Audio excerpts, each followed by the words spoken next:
excellent day for an exorcism.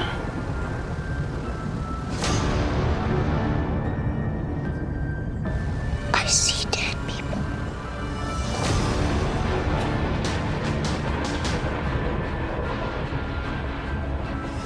Suffering will be legendary, even in hell.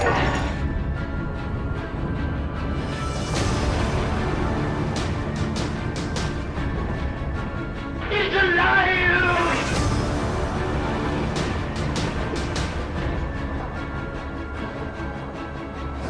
Fear on Film.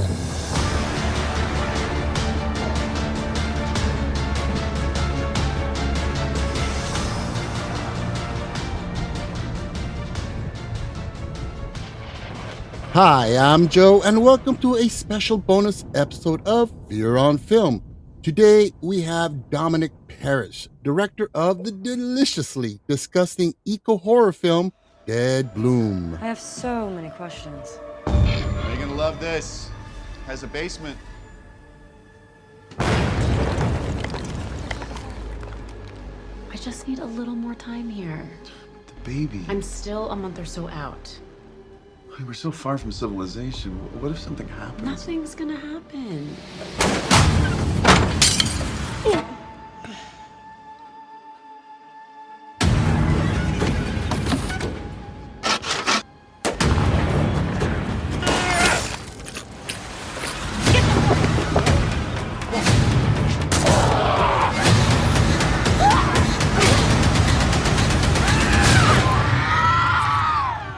There's something very wrong with this house.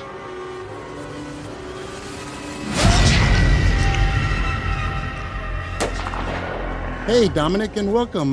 Thanks for coming on. Hey, most welcome. Glad to be here. Fantastic. Now, first of all, this was a pretty fun film. I really enjoyed it. I mean, I'm a zombie fanatic. I love a good zombie film. And this was a lot of fun. It was very, very gory. I'm glad I had lunch right before I saw the film, because you got a few scenes in there that really would challenge my stomach, but it was a lot of fun. And I also like the slow burn buildup and social commentary that you kind of mix in there, kind of like what Romero did back in his early zombie films. Yeah. The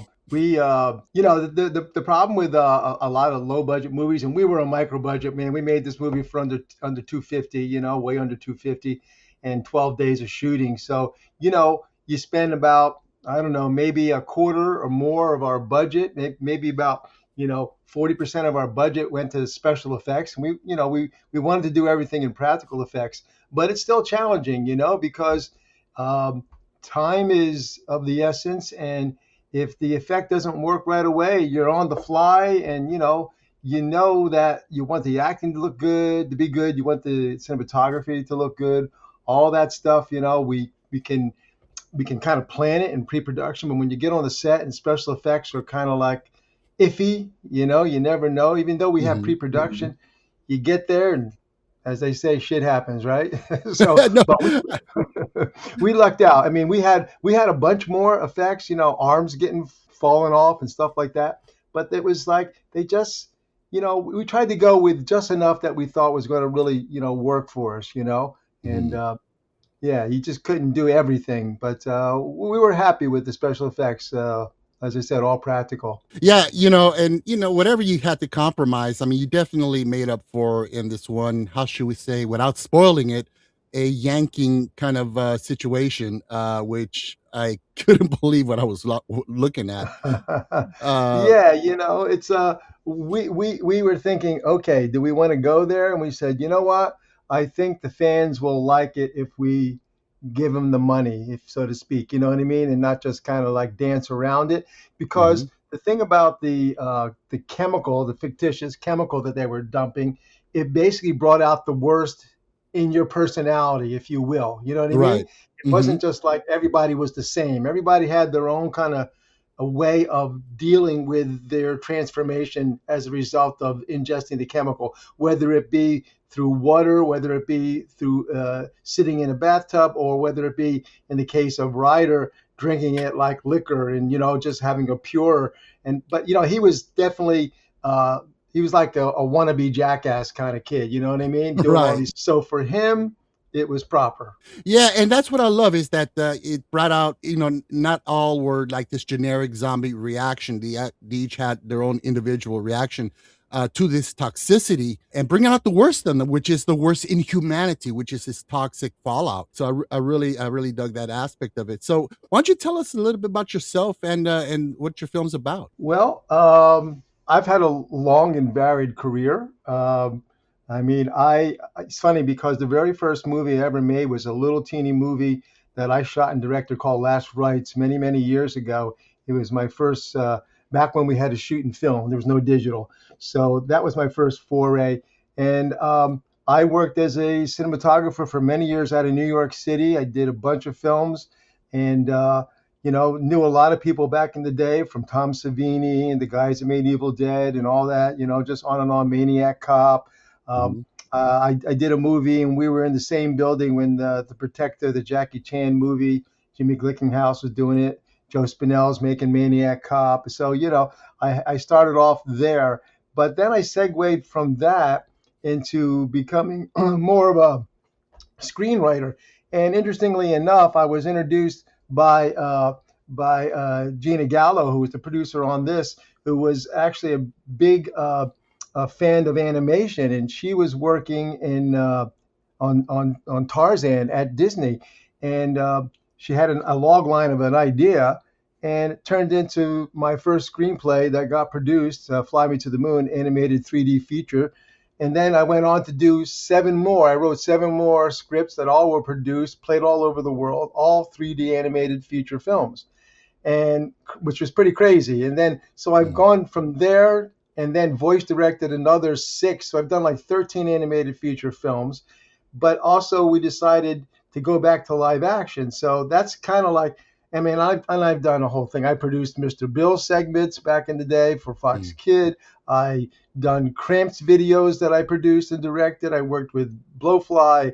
I did a show called Afro Max and Zodiacs with Rudy Ray Moore. I mean, you name it. I've been all over the map in terms of my career, but it's been fantastic. I love it all. You know what I mean?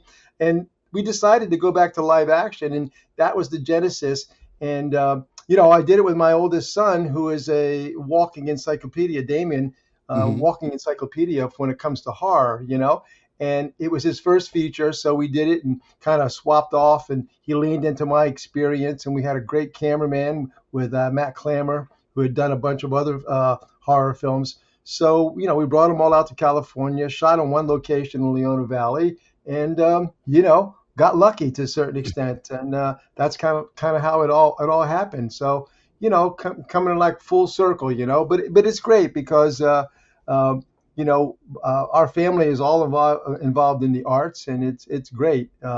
Interestingly enough, this year, one of my boys was the star of Scared to Death. You probably know that movie, the Paul Boyd film. Oh, It yes, had a bunch yes. of different. So he was the lead in that. My other son was in a highly touted independent film, independent short called Siren, which has won many awards. And he played the character singer, and his band was in it, and it was actually really good. And then of course we had Dead Bloom. So 3 projects, all within the horror genre, released in the same year. How does that happen? Right? Wow. Well, it couldn't be at a better time. I mean, right now we are definitely in the thick of the horror renaissance in cinema. Absolutely. And Hollywood is taking notice of the indie filmmakers, the horror films, and the whole YouTube explosion, which is mind-boggling. It's amazing. It is amazing. Yeah. Now, the film it's been heavily praised by reviewers on platforms like Letterboxd, for example, for a strong social commentary regarding corporate greed, environmental contamination, institutional denial. What real-world environmental issues inspired this specific plot? Well, I wrote a script about probably 4 years ago. Like I said, I've written many different projects that have been fortunate enough to be produced in different genres. So I wrote a script called Seeds, and quickly realized, well, there's about 100 movies called Seeds, right? So I said, I've always been fascinated about, what you put in your body. And we've heard stories about you know, all the kind of stuff that's not conspiracy, but, you know, do you know what you're putting in your body? You know, they're lying to you and all that kind of stuff. So it was a little more straight up hard. Then I said to my son, I said, well, what if we basically, you know, have a mixed family, you know, so the black parents in the beginning, for example, I said, because they're always getting sort of like, you know, shit's been thrown their way. You know, they live in a lower socioeconomic area. People don't care about it, you know, and it's like, just dump it there. Who's gonna bother? Who's gonna say anything? So I said, it's an opportunity to speak to that and the corporate kind of like, you know, like who gives a crap? And also the notion of like, do we really know what we're eating half the time? What is that we're putting in our body? One day it's good for us. The next day it turns out to be really bad for us. Microplastics, on and on and on. So we thought we could speak to a bigger notion and take the onus on everything just being about, you know, sort of the body morphing, zombification, you know, aspect of it, and hopefully get a little more buy-in to it as an eco horror film rather than a straight up, you know, girl takes bathing suit off, you know, first act, we don't know her name and she's dead the first 5 minutes. You know what I mean? It wasn't going to be that kind of movie. So we just decided that we'll sort of, you know, gamble and go with that. And luckily a lot of people found that to be something of interest and that resonated, you know.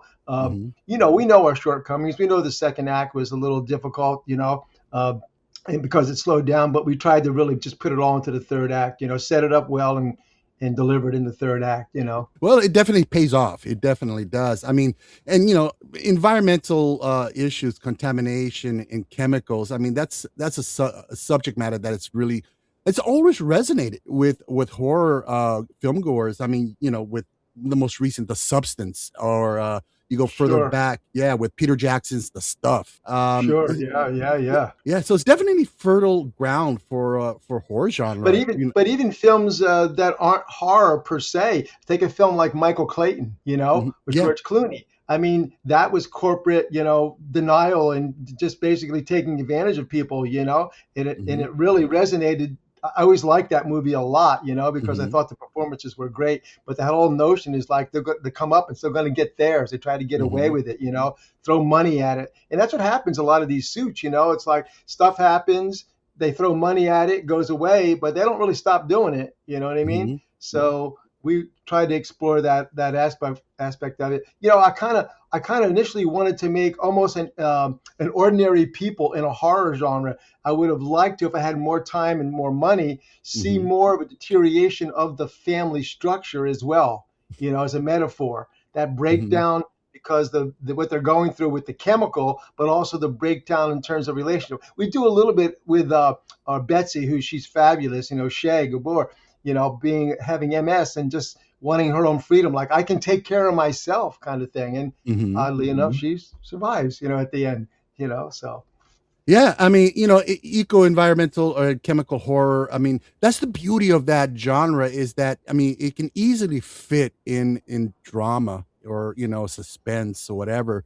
But it can easily slide right into horror, and I guess that's where it resonates with audiences so well, because it terrifies us. I mean, we're kind of like we can't do anything about it. I mean, we eat our Cheetos and our Doritos, and we drink Coca-Cola, and we love this stuff, and we can't stop, but we know it's killing us. Yeah, exactly. Well, when you can take a red hot Cheeto and then set it on fire, and it's like a candle. You know, there's something up there, right? So exactly, and have it light up, you know, in the dark, so you can, you know, get rid of all that gook on your body. It's in some ways that's more horrifying because you know you could be terrified of a monster, but you know, okay, you know that wasn't real. You know what I mean? You can kind of say there are some movies that are horrifying because the possibility of like the crazed killer lurking in the shadows, you know, what's under the stairs, that kind of stuff. You know, that's always interesting, the paranormal kind of stuff. But, you know, it's the ones that's really insidious, not to mention another movie, but insidious in the sense that, you know, it's hard to connect the dots sometimes. You know what I mean? And that's what's frightening. You don't know how to escape it. You don't even know that you had to escape it until after the fact sometimes. You go, we've been eating this stuff forever. No one told us. And now all of a sudden, that's to me is frightening. And I like the dramatic aspect of it. Oh yeah, it's terrifying. I mean, I recently covered a film. I think it was called Mirror Life. I don't know if you've heard of this. Another indie film that deals with chemicals and in testing on people and so forth. And yeah, it is terrifying. Now the story features a mysterious toxic mutant fruit that turns people, and that's the thing that we trust fruit. That's that's the irony of it. I mean, yeah, we can cast doubt on Doritos and Coca-Cola, but a fruit that comes out the ground. I mean, and it turns people into these blood-soaked monsters. How did you balance delivering a serious message about pollution while keeping the monster movie element, fun and chaotic? Well, I think it was, right from the get-go. We after the two guys bury the stuff, we know something's up there, right away. But I think that with the black family living there, I mean, they don't have that many options. They're living a really hard scrabble life, and just looking for things to eat. They're poor, and it's like, yeah. And when the father bites into the fruit, he's saying, hey, it's sweet, and it's like. And then there's ownership, His wife says we should sell this at the market as they're canning it and whatnot. And it's like, no, this is ours. For once, they're not going to steal it from us. This may be something good. They come up with a recipe, they mix it, they distill it, they make liquor out of it, and it's like they're thinking that, hey, well, finally we catch a break. Maybe we can have some upward mobility in our lives. And lo and behold, no, they can't. But that's the thing, it's like, and it's funny because the girls are like, at the dinner table, no, thank you. No, thank you. They didn't really want to eat it. They had some trepidation about eating it, Kids are always picky anyway with what they eat, but, luckily for them, but still it doesn't end well for them, Right. That's the thing. Yeah. Now let's get into some really fun stuff here. Some the visual effects. I mean, the practical. Viewers have noted that the transitions from slow burn family drama into a full gross out trauma style body horror into the final act. What went into designing these practical effects, and how did the cast handle such a mess on the set? Well, we did some pre-production where we did castings. We did head castings because the Odetta in the beginning gets her head cut off with a scythe, with the daughter. Strangely enough, she's got to whack her twice. But so we did those castings in the beginning. We did different body part castings, as well. So we also then designed for the not to be mentioned scene where we talked about something being yanked off. So we actually did all different kinds of tests on that. I initially myself, I'm also an artist. The paintings in the movie are all my paintings, and I designed the plant initially with the combination of real plants, fake stems, and those pods that were then colored and whatnot, to give it something else to it, a little strangeness to it. So yeah, we went through that stage, but then it was like, we kind of knew what was going to happen in terms of blood spray and that sort of stuff. But for example, the big scene at the end in the basement, right? The birth scene, we can say it. That was really interesting. That was problematic. First of all, we're down in the basement, cold cement floor, and we had ordered the baby. Okay, we ordered the baby. It came, and it was a joke. First of all, we couldn't afford the 15, whatever it costs to rent a real, very lifelike baby. Was way too expensive, right? Couldn't do it. So we went to Amazon and we got a baby. Well, it comes and it's fully clothed. It's like, what? Take all the clothes off of it, And so we then went to our makeup department and they did all this stuff. I said, just put more goo and blood and everything. You're not gonna really see it full. And then the rig for what was Jules, delivery, wasn't working. So my gaffer, myself, and I think my art director, we all got on our hands and knees and we designed a cage. We just constructed it out of wood and we're like, drilling it together. And then it was like, okay, it's going to sit right on top of her. And last minute it worked, Mhm. So it was just by a wing and a prayer. But I think it's also, we purposely wanted that to be dark. Our DP was very talented in terms of how he wanted it to work. And then there's that one beautiful shot. The whole thing is one continuous little dolly shot that pulls back with the eventuality of what happens to them as it goes to black and they escape, with the baby up the stairs. But so a combination of a couple of things: pre-production, a lot of pre-production, a lot of luck, and then also making sure that you show just enough to really make it plausible. And we don't Mhm. we don't use a lot of baby sound effect in it, but I think the acting sells it too. The woman who played Betsy, her and Cassie, which is Sadie Katz, who's done a lot of horror movies. I mean, they really sold the horror aspect of it, the immediacy of it. So yeah, Yeah, no, there you it go. was beautifully executed. I mean, like, yeah, you had just enough elements in that sequence to make it work. Some filmmakers just want to overdo it and okay, let's throw in the screams, let's throw in sometimes, yeah, like you said, the acting sells it on its own. And that's where my hats off to indie horror filmmakers like yourself, that you guys do all the heavy work that big studios are too lazy to do. There's a lot of CGI that can be implemented to facilitate the needs of the sequence.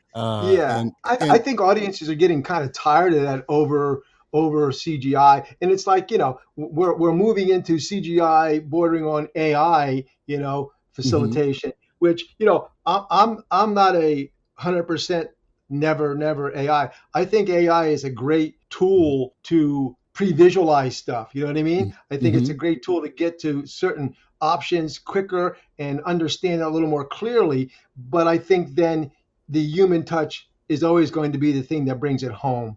AI is always going to be just some sort of a, you know, cold representation of, obviously the more data you feed into it, the more realistic, but it never really does. It needs to be, it needs to have things that are feel human, and humans have mistakes and humans have, idiosyncratic traits to it that AI never will have. You know what I mhm, mean? mhm. So, but but to back to the CGI thing, yeah, it's just like everything is like too much. I like practical effects because I think the acting plays off it better, and audience like it. Audience like it to be real. They Oh really yeah, do. absolutely. And I mean, like you stated, sometimes you do need, for previs or even to accentuate an existing practical in camera effect. I mean, Guillermo del Toro, he doesn't try to rely on CGI. He uses it predominantly to accentuate the practical that is on camera. The limitations and just kind of that little dab to Yeah. make it pop. And that's fantastic. I love that. But I have definitely seen a lot of films where I'm like, that was not necessary. They did not have to go CGI. Like CGI werewolf, that's another one of my jams. I love werewolf films. And Hmm. when they CGI a werewolf, I'm rolling my eyes and I'm just pissed and I'm almost gonna give up. I mean, this Yeah. it's not necessary. I mean, Well, you go back to the days of Wolfen and back to the Werewolf in London, which was a oh, great sequence of him turning into that werewolf. Everything's like the sound effects are fantastic too. mhm. But those films back in now, I haven't seen the new Werewolf uh, out there right now, but it's supposed to Oh, be pretty good. Oh yeah, yeah, Eggers. I can't wait to see. Yeah, I mean, I'm a big fan of Nosferatu, and I thought that was yeah. great, and I can't wait to see what he does with this. And oh, we can't forget Rob Bottin, The Howling, his work on Oh that. yeah, the Howling was great. Yeah, yeah. Yeah, yeah. Now, what was the most frustrating practical prop or creature design that refused to just work correctly on camera, and how did you fix that? Let's see. Well, believe it or not, some of the blood spray stuff was frustrating. It just didn't read well. Like for example, in the beginning, when the two guys are burying the chemicals, he shoots him, and it's like for some reason they couldn't get it to work properly. And here it is now. We're shooting at like I don't know 5 o'clock in the morning, just before sunrise. So we got a few takes, and it's like they just for some reason couldn't do it right, and Mhm. and later we did some insert shots, and I did them myself.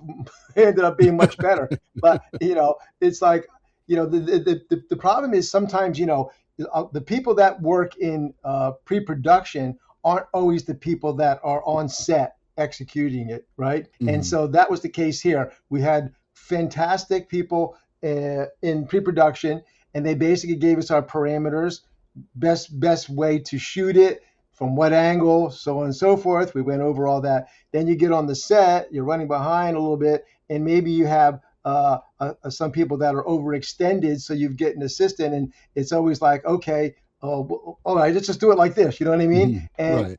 in a big film, you have a lot of time. Well, we didn't have a lot of time. We were not going to shoot another day, so we had only limited daylight, before it got to be too bright to make it work. So, things like that are the realities of low budget filmmaking. But I don't think anything.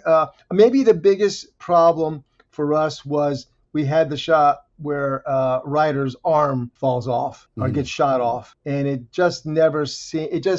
It would come off, but it just didn't seem real. It felt like, like you might think it fell off a mannequin or something. So we decided not to go with it, But the biggest problem that I would say we had, and this is something that I tried to instill in everybody, was, there are times when I wanted the camera to move through the house, and we did some, like at the end where it pulls back and we see the aftermath of the blood on the curtains and the walls and everything before we pop out into the truck leaving.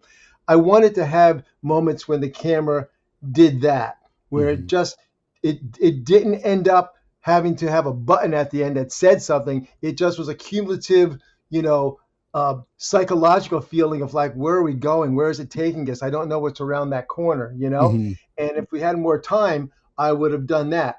But we ended up, believe it or not, manufacturing things. And I'll tell you one instance. The scene, we call it our patty cake scene in the beginning, where the two girls are doing that, right? In the beginning. That was not scripted. They were waiting for the scene to be set up, and my DP just let his camera run, and he grabbed it. So didn't know it existed. I looking through everything, and I go, wait a minute, what is this? I watch it, and I immediately thought of In Cold Blood. For some reason, the Quincy Jones score to that was like a lot of that hand slapping, and I said, this is a perfect scene. These kids are doing a playful thing, and we're playing that up against what would be this impending doom. They don't know what is on the horizon in terms of horror. So it was great. So, our composer, Ramin Djawadi, who I'm sure you know who he is. He did House of Dragons, you name it, Fallout, big. So we as when we did our animated films, Ramin did all the films that I wrote and produced with our partners in Europe. Ramin was very early in his career, and we got him to be on our very first film, and then we did, a whole bunch more with him. So I knew we couldn't afford him, called him up anyway, or Gina called him up and said, hi, Ramin, we have this no-budget film. We have very little money. And he said, you know what? My assistant, Garrett Reynolds, who's worked with him for 8 years, and he scores a lot of stuff with him. He said, Garrett will do it. I will produce the music, come over to the studio again. He works out of Hans Zimmer's facility down in Santa Monica. So we had gone there many times. He said, I'll produce it for you because you're family. And we're like, are you kidding? Wow. So it was a fantastic coup. But that the music, so they took that time signature and then put it into the music to make that scene really, really work for us. So, things like that. Or there were a couple of shots. There's 3 shots of, I think, Cassie, Betsy, and another character. They're just sort of staring off in space. Those were takes that we processed, slowed them down, and do a little zoom. That was either them waiting for action to be called, or the end of a take, just kind of staring out, waiting for the next setup. We just stole them, but they create mood. So those are the kind of things that I wanted to get, and luckily we were able to steal some of them and create them. But I wanted some more of those shots that take you through a space, and not necessarily having to be literal, like paying off, but creating a cumulative effect emotionally. Yeah, I mean, I loved it. I really enjoyed that aspect of it. I mean, because it's this beautiful innocence and life is good, but you're also sad at the same time because you know everything's going to go tits up, everything's going to go Yeah. sideways, Yeah, and yeah, exactly. it's going to get horrible. And you know, you're almost like, wow, enjoy these moments of beauty and innocence because that's about to end. And It's going to end. Yeah, exactly right. You know, the other thing I wanted to say was that the location became a character. So this location is in Leona Valley. Turns out one of our people, after I went on Gigster, first of all, and I checked it all out. I said, this is fantastic. I got the bedroom, got this.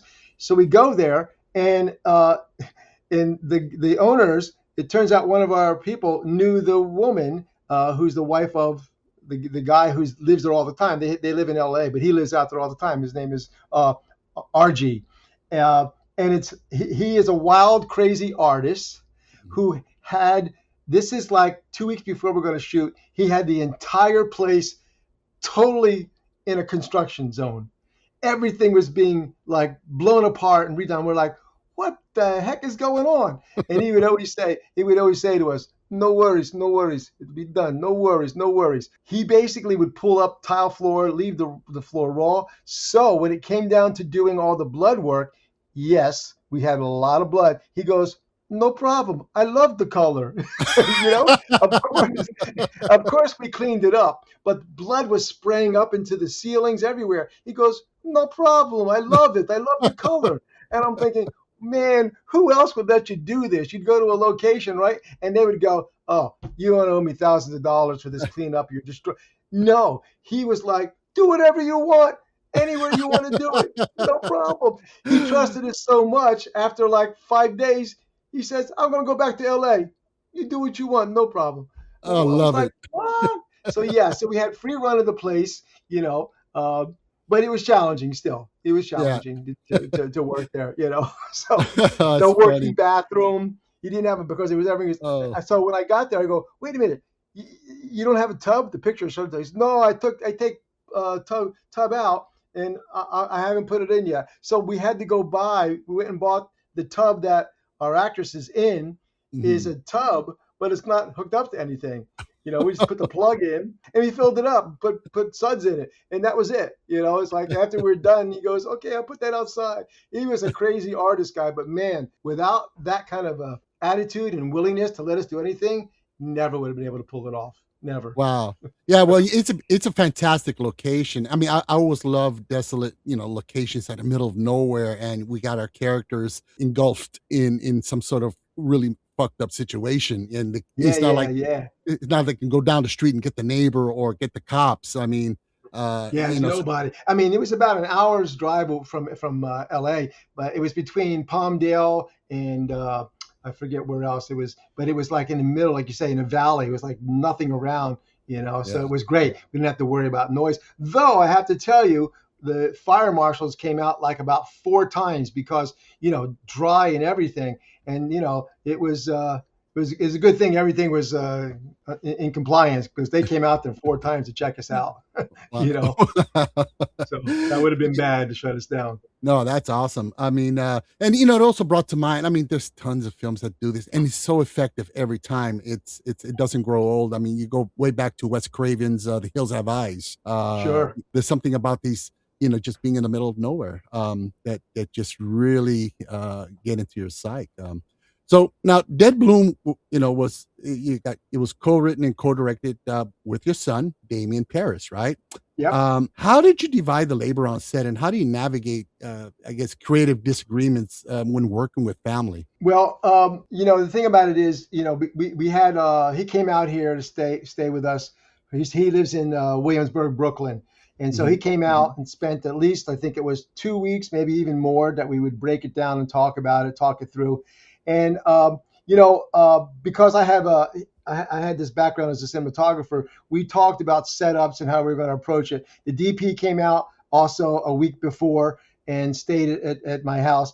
And so we basically would block it out how we were going to do it and made consensuses of like, okay, we're going to do a Dana Dolly. We want to move. We want to incorporate shots that would be wide to medium to close up, rather than traditional breakdowns. All those kind of decisions were made, of course, prior as an approach overall. But on the set, I kind of wanted to defer to him. I wanted to give him the opportunity to experience. Now, of course, I would whisper to him, but I would never step in. But I think on maybe 2 or 3 occasions on some of the big dialogue interaction scenes, the actors came to me and asked if I would basically break it down in terms of beats and whatnot. So I did work with the actors on some of the more dialogue heavy, or the ones where interpretation of how they're reacting. I mean, somebody could react to somebody gouging their eyes out, and that's pretty straightforward. But like, the romance, any romance that might be between 2 characters, or the scene where, so we're going to stay out here, the baby, I'm worried about it. So I would break those down in terms of the rhythms and the arcs with the actors. So it kind of worked out really well. But at times, in hindsight, maybe I should have stepped in a little more to, move something quicker and say, okay, I think we got that, we can move on. And Damien, with his unfamiliarity, he would like, not do a pickup. He would go right back to the top of the scene, which is fine if you have a lot of time. But having shot low budget and done low budget before, I know you can't do that every time. Mm-hmm. You get 2 or 3 takes, and let's do a pickup here and give the actors some variation to interpret, the performance as we go forward. So all in all, it was pretty good. It didn't have any onset, and 12 days of shooting. You're not going to take long conversations. You know what I mean? Right. Moving grew pretty fast, But I got to say also, to the credit of Gina, the producer on it, we made deals with a hotel. The hotel had a full breakfast every morning. We didn't have pizza for lunch. We didn't work like, 14-hour days or anything. We worked pretty much 10-hour days, The hotel was all of 20 minutes away. So everybody had a room, like I said. So we treated our crew pretty good. That a lot of money went in that direction, but you know what? If you don't spend the money there, it's diminishing returns. You know what I mean? People think you can get away with just giving pizza. It shows up. It shows up later. So it's important, and it's important sound. One of the banes of independent filmmaking and low budget is really poor sound. Our sound man worked on a lot of horror films. He works on that series Sugar. Colin Farrell's on, and him and his boom operators were really good. The gaffer was great. He had worked with the DP, the AC, worked with the AC before. So we had a very small crew. So we were nimble and fast, in terms of setups. That helped tremendously. Yeah, no, well, definitely you want to keep your crew happy and your talent. I mean, because they are the core, they're the heart of your final result. And you got an unhappy crew and cast. I mean, it's gonna show. It's gonna bleed out onto the screen. No pun intended. Absolutely. Now, you've mentioned you've done horror before, and your son, he is a walking horror encyclopedia. Right. What were the different cinematic influence that both you guys brought, to the table for this project? Well, I think he had a very distinct notion of harking back to the Fulci kind of movies that were made, and he talked about, he loves a lot of the pulpier horror stuff. I come much more from a dramatic, standpoint, where the drama is a kid. Because I mean, all these years I've worked in animation, even though it's comedy, everything is predicated on the human condition, right? So I always gravitate more to the dramatic structure, and he was gravitating more towards the cult aspects of it. And as I said, he's influenced by a lot of foreign filmmakers like Fulci and a bunch of other ones. He's always loved The Thing. Obviously it's a gold standard for a lot of people anyway. But his references were coming from there. But I think not that he's that, but I think once you do a lot of work, you kind of step away from being a fanboy into becoming a filmmaker. You know what I mean? So there's one thing being a fanboy and knowing all these different references and whatnot, but you need to find your own voice, and that's what we strive to do is to find something. Because I didn't want to say, well, let's do all these zooms like they did in the 70s. I didn't want to make a 1970s horror movie, kind of thing. Let's just find something that's organic to the story we're telling, rather than, we weren't making a grindhouse picture of a certain era. You know what I mean? It was more let's just try to find the truth in the relationships, and the horror will grow out of that. Well, the blend of both your approaches definitely blended well, and I thought it was very well balanced overall. Thanks, because you always hope that it just blends and no one sees the distinction, like, well, he did that, he did this kind of thing. We tried to Right. do that as much Mhm. as we could, and like I said, I did all the artwork that supposedly the artist was doing, the things on the wall, the dead birds hanging, things like that, the painting so those had a very kind of a feel that was right for the movie, so I was trying to keep that in the color tones in that direction, darker. So we really pushed that dark. I think maybe sometimes we had a little difficulty, or our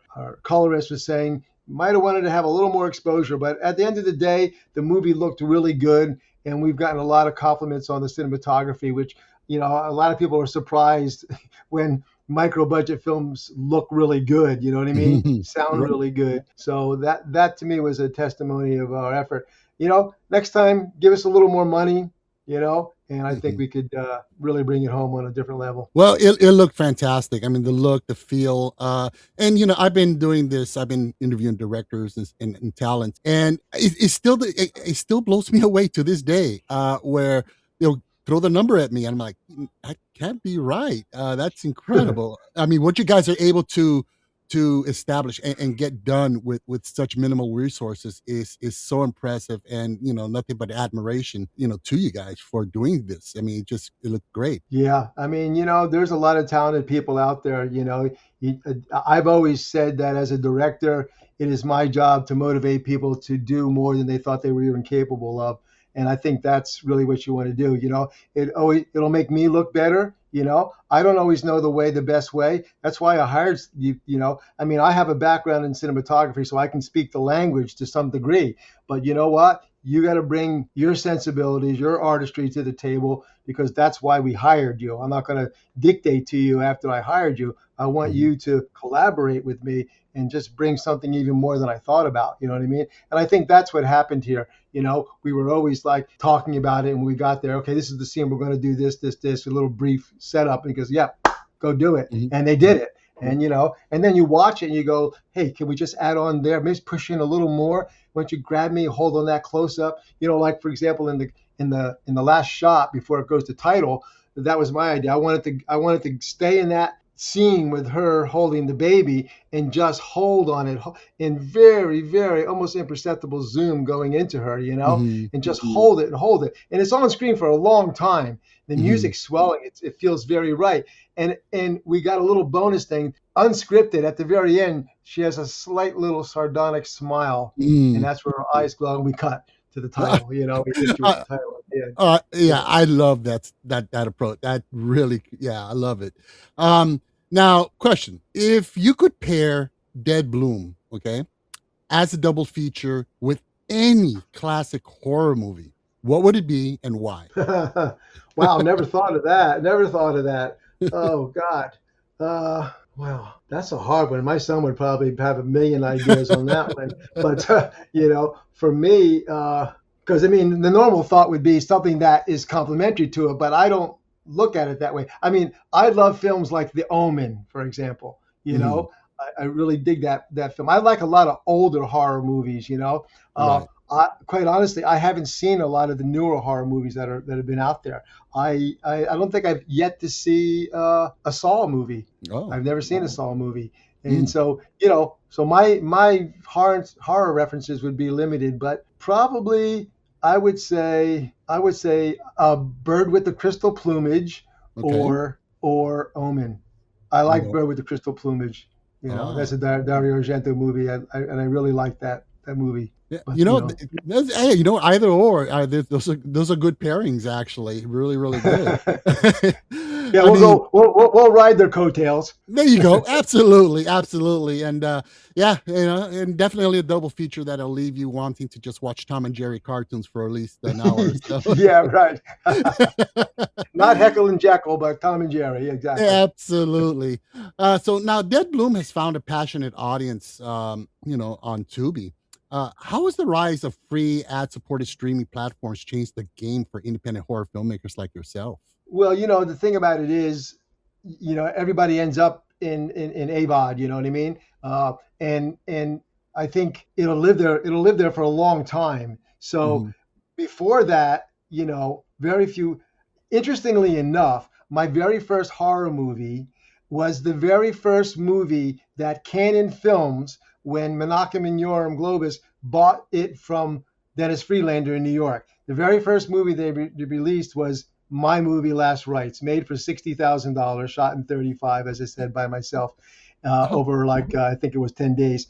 But it had a theatrical run. It opened in Times Square in something like, I don't know, 20 theaters. I went and saw it at the old Criterion Theater there, huge packed crowd at midnight. And back in the day, they used to have Variety was a printout paper, and they had the top 50 films. Well, we were number 25 on that list. wow. Number 25 for a couple of weeks, and then we dropped off. But it was really interesting. So nowadays, how many films actually have an opportunity to get a theatrical release? Very Right. few, very Mhm. few, right? The ones you hear about go on to be, fairly big, like Obsession and Backrooms and the most current ones. But very few films, unless it's a Blumhouse picture and it's basically a franchise now, Mhm. Insidious films, Conjuring, all those. Other than that, the field, there's so many horror films too. So everything is going to streaming.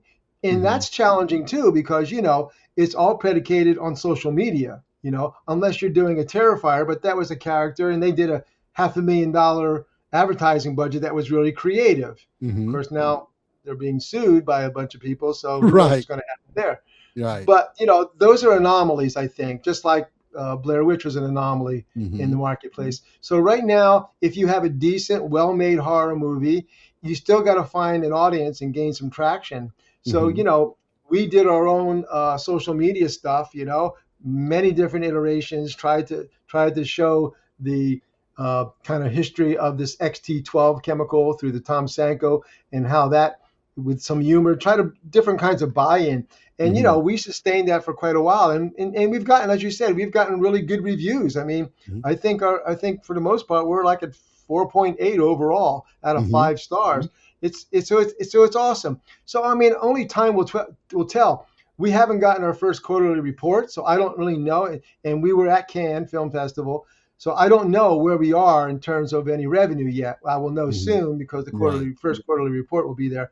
But yeah, hey, listen, the more people see it on Tubi, the advertising dollar share is really what's going to help Mhm. us. And hopefully we get some money back. It's just a slog. It just takes time. But Mhm. they don't go away. That's for sure. They just stay there. Right. Unlike some of the other streamers where after a while they fall off, they take it off. But Mhm. so that's the challenge. We are actually involved with expanding the universe of Dead Bloom right now with a company. I can't say too much about it. I have an NDA, but there's going to be sort of the equivalent of audiobook like material, Mhm. but we are taking the premise of 3 days after the movie ended, what happens, and the investigation into what happens in the uncovering of the conspiracy of the XT12 chemical and its origin and what it's done over time. So we're expanding that universe and hoping to cross promote it with pointing people to the movie as the origin story, and then the continuing saga in different iterations, not movies, but different iterations, short installments. So, I think you have to think that way when you're creating your project, that it gives it a bigger audience and a greater viability in different iterations. Not every Mhm. movie is best suited for that, but this happens to be one that is. We're looking Oh, forward to that. sounds very, very interesting. I can't wait to see what comes out of it. Yeah, Now, hopefully it's going to happen soon. yeah, yeah, oh, for sure, man, for sure. Now, what is the number one lesson you've learned from making Dead Bloom that you're taking with you onto your next project? I think you have to not compromise your screenwriting process. I'm writing a project right now. Uh, it is not it's got horror elements in it, but it's not a horror movie. It is kind of back to the days of those thrillers, but Right. there's a lot of stuff going on in like shifting identities of people and things like that. But I think that when you think, oh, this is good enough, and you rush it along. Like for example, we worked on the script, but then our money came after we lost a couple investors.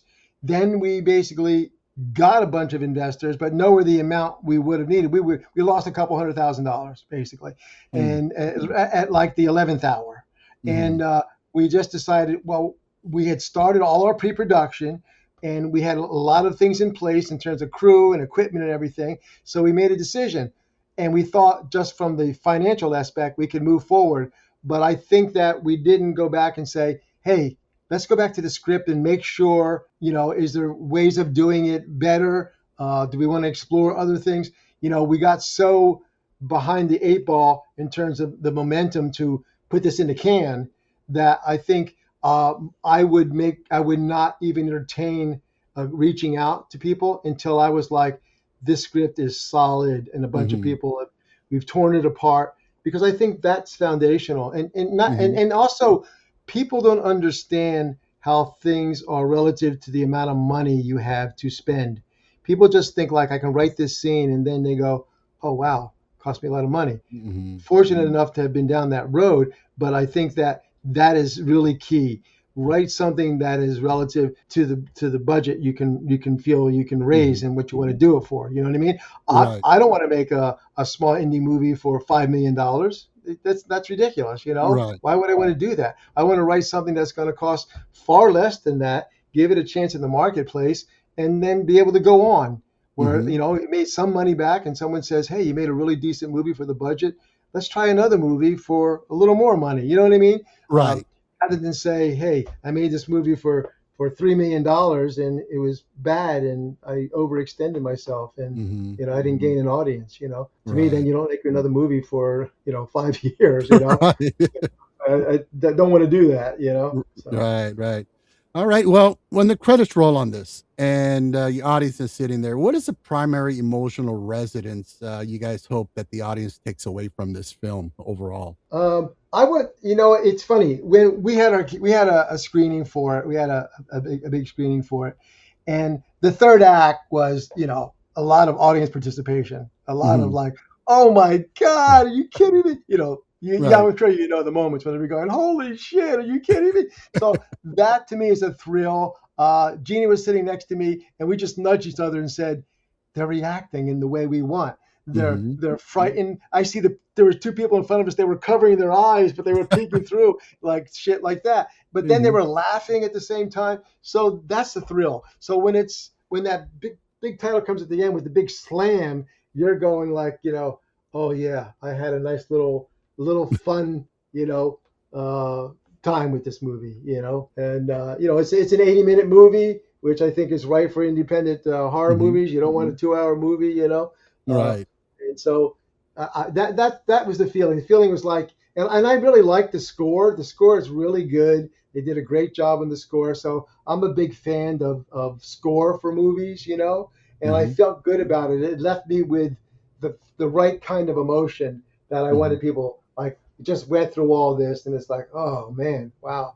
It sits with you for a while. And then people afterwards came up to us and started saying, man, that scene, how'd you do that scene there? I love that scene there, that kind of stuff. So, well, definitely all the components, all the elements came together just right, and it worked. And it was definitely a lot of fun and a good horror experience that definitely leaves you thinking. Yeah. So before we wrap this up, please, why don't you let our listeners exactly where they can catch your film? Okay. Before I do that, I wanted to mention my editor, Andre Zygmunt. Andre was really instrumental in making this out of whole cloth. I mean, he just basically took some stuff, and we really worked well on it. So Andre did a great job. So anyway, the movie is on Amazon still. It's on Google Play. It's on YouTube. It's free on Tubi. And it just was at Montreal Independent Film Festival, and we're waiting for the decision whether it will be screening in the large Duparc Theater. We have a bunch of festivals coming up. that we're waiting to hear on. But that was the latest one that we got into, was the Montreal Independent Film Festival. And that's pretty much where we are. All right, fantastic. So folks, please check this out. It's gory, it's disgusting, it's fun, and it'll make you think. And it's a pretty solid zombie horror film, and it's really a lot of fun. So Dominic, thank you so much for coming on. I really appreciate it, and I wish you the best of luck on this film and your future films. Thank you. All righty, and thank you for listening. And listen, we really hope you enjoyed the show. Please help to support the podcast by giving us a nice 5-star rating. Leave us a good review, or another way you can help support us is simply to subscribe and or follow us on Amazon, Apple Podcasts, Spotify, iHeartRadio, Deezer, Audible, Boomplay, or wherever you get your creepy podcast fix. Also, don't forget to check us out on Instagram, YouTube, Threads, TikTok, all of this stuff that can be found in our Linktree link below in the show notes. So make sure you click on that and explore.